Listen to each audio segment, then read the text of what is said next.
গণতন্ত্র পুনরুদ্ধারের অবিসংবাদিত নেত্রী দেশনেত্রী বেগম খালেদা জিয়ার মৃত্যুতে তার বিদেহী আত্মার মাগফেরাত কামনায় কুমিল্লা মহানগরীর ১২ থেকে ১৮ নং ওয়ার্ড বিএনপি ও অঙ্গ সংগঠনের উদ্যোগে দোয়া ও মাহফিল।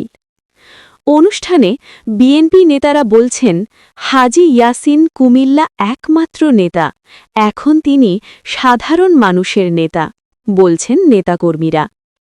সাধারণ নেতাকর্মীরা ও বিএনপির সমর্থকরা বলছেন, কুমিল্লার মানুষের জন্য যিনি ভাবেন, যিনি কাজ করেছেন, তিনি একমাত্র কুমিল্লার যোগ্য নেতা। সাবেক কুমিল্লা দক্ষিণ জেলা বিএনপির আহ্বায়ক, সাধারণ মানুষের এখন জনপ্রিয় নেতা, কুমিল্লার সাধারণ মানুষ এখন যাকে নিয়ে ভাবছে, তরুণ সমাজ ও কুমিল্লার স্থানীয় বিএনপি নেতারা তিনি। একমাত্র যোগ্য লোক, কুমিল্লা ৬ আসনের নির্বাচনে স্বতন্ত্র প্রার্থী, বিভিন্ন সংবাদ মাধ্যমের বরান্দ দিয়ে উঠে আসছে। কুমিল্লার সাধারণ মানুষের ভালোবাসায় যিনি সিক্ত, যার ন্যায়পরায়ণা ও সৎ মানুষ হিসাবে তিনি কুমিল্লায় দীর্ঘদিন রাজনীতি করছেন।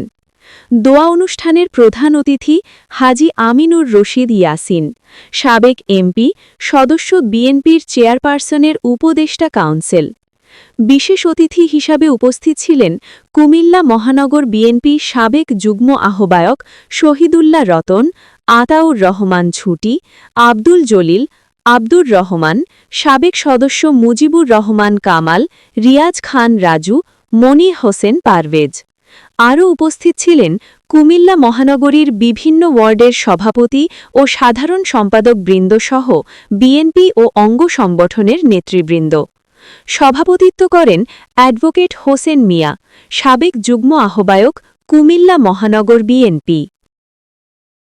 আপনাদেরকে পরিশ্রম করতে হবে, মনে রাখতে হবে, আপনারা সবাই যদি এক একজন এক একটা হাজী ইয়াসিন হতে পারেন, তাহলে নির্বাচনে জয়লাভ হবে, বিপুল ব্যবধানে আপনারা জয়লাভ করতে পারবেন।